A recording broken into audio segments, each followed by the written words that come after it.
A very good afternoon to one and all. Respect to the chairs and my dear friends.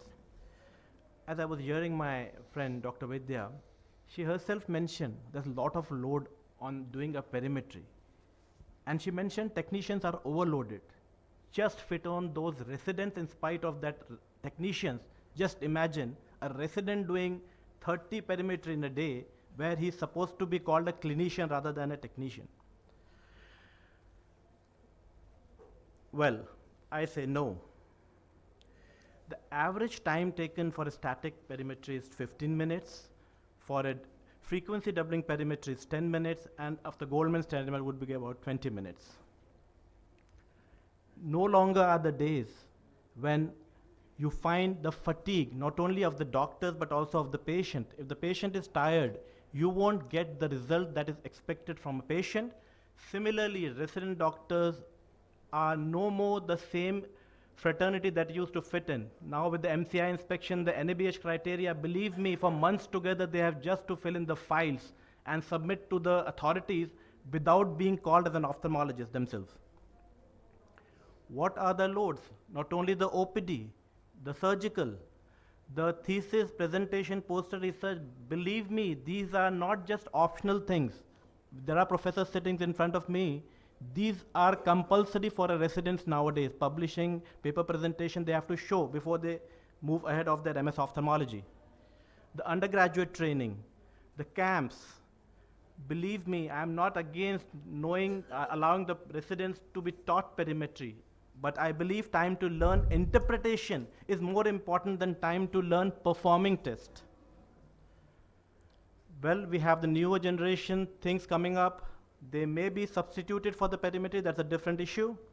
But as you're mentioning in one of your slides, that we are not having sufficient number of ophthalmologists as compared to the number of patients. There comes the role of technicians because they have the availability of human resource to a great extent in India. That reduces the anxiety. If you wear a white coat, perform perimetry, patient is quite anxious. So the technician is doing it, the anxiety is gone. Resident can use the same time acquiring more and more surgical skill because they are basically clinicians. I give an example of a radiologist.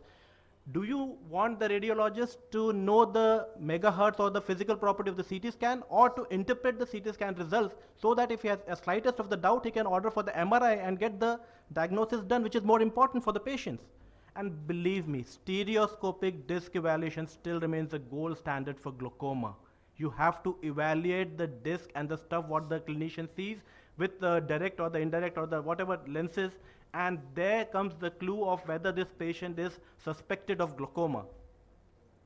So the concerns are perimetry is a subjective test. First perimetry is questionable, and if that resident is made to do 3 perimetry, he would waste 1 hour in 1 patient. Repeatability, you have to. Reliability. Fixation loss, you don't need more than 20%, false positive less than 15%, negative less than 15%. Normative data begins at the age of 10. Suppose a 59-year-old patient has done a perimetry, and 1 year later, when he goes to 60 years, the data will be from 60 to 70. So this again would require a repeat perimetry, and we don't have the normative data there. Patient's cooperation, as already Madam mentioned, that goes against the doctors doing it. Then again, whether you want to do 30-2, 24-2, maybe you have to repeat the perimetry in succession. And again, the stimulus 3, if 2200 better, you might have to change the stimulus also at times. Thank you so much. Thank you, Dr. Gopal.